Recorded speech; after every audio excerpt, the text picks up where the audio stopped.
प्रश्नावली 3.3 का तीसरे का पहला प्रश्न। दो संख्याओं का अंतर 26 है और एक संख्या दूसरी संख्या की 3 गुनी है, उन्हें ज्ञात कीजिए। हमें यहाँ पर दो संख्याओं की बात की जा रही है, दो संख्याएं हमें यहाँ पर ज्ञात करना है। तो सबसे पहले हम मान लेते हैं, माना कि वो जो दो संख्याएं हमें ज्ञात करना है वो x और y है। यह हम मान लेते हैं, माना कि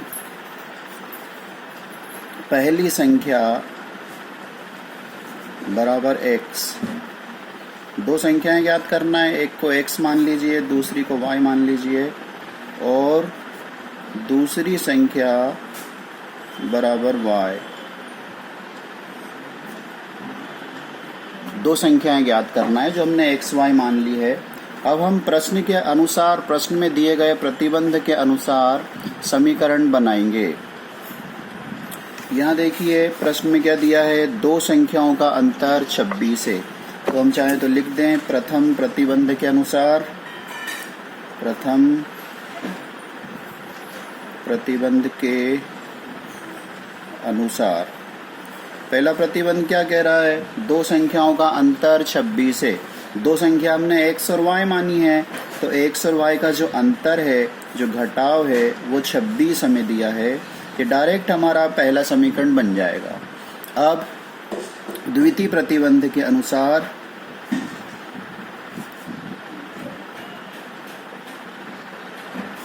अब दूसरा प्रतिबंध हमें थोड़ा सा ठीक से देखना है। पहला समीकरण तो हमारा बहुत जल्दी बन गया।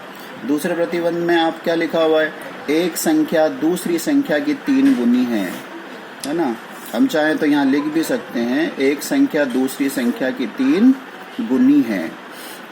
यहाँ पर एक संख्या और दूसरी संख्या यानी पहली संख्या और दूसरी संख्या दोनों में एक संबंध बनाना है। वो कह रहा है एक संख्या दूसरी संख्या की 3 गुनी है, तो इधर लिख लीजिए आप एक संख्या और सीधे हाथ पे लिख लीजिए दूसरी संख्या। पहली संख्या और दूसरी संख्या के बारे में क्या कह रहे हैं, ये जो एक संख्या है ये दूसरी संख्या की 3 गुनी है।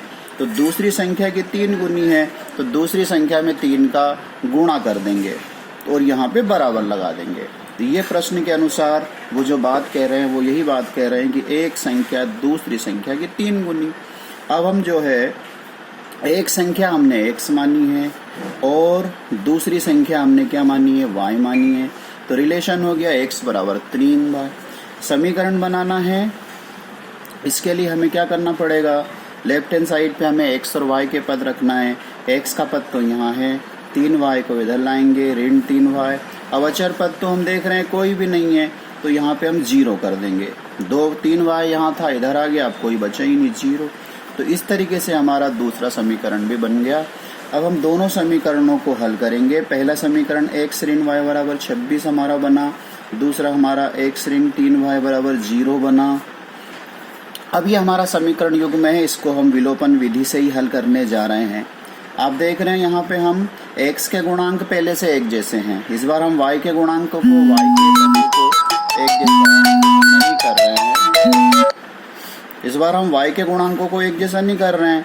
यहाँ पे 3 है, यहाँ 3 लाना है, समीकरण 1 में 3 का गुणा करना पड़ेगा।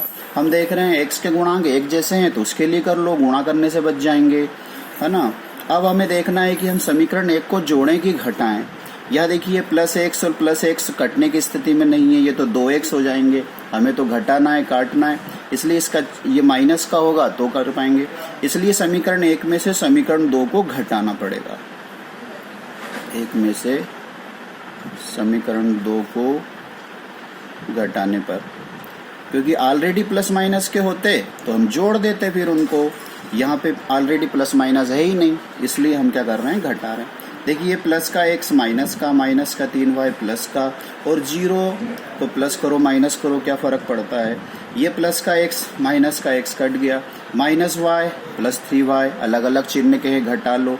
3y में से 1y जाएगा तो 2y बचेगा। बड़ा हमारा प्लस वाला है तो प्लस का बचेगा। 26 में से 0 को जोड़ोगे घटाओगे कोई फ़र्क नहीं पड़ता, ये 26 ही रहेगा।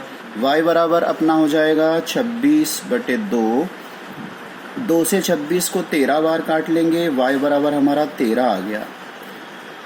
अब हमें क्या करना है, समीकरण 1 में y का मान 13 रख के x का मान निकालना है। समीकरण 1 में काय का मान निकला था, y का, y बराबर 13, y बराबर 13 रखने पर समीकरण 1 क्या है हमारा, x ऋण y बराबर 26, x ऋण y बराबर 26, ये हमारा पहला समीकरण है।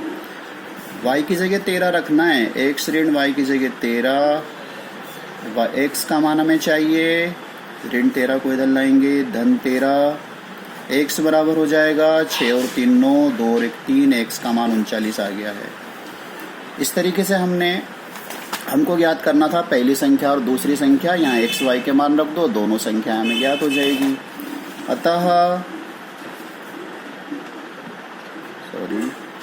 अतः पहली संख्या हमने x मानी है और x हमारा 39 आ गया है। दूसरी संख्या हमने y मानी है और y हमारा 13 आ गया। इस तरीके से ये हमारा उत्तर हो गया है। दो संख्याएं याद करना थी, पहली संख्या 39 और दूसरी संख्या 13।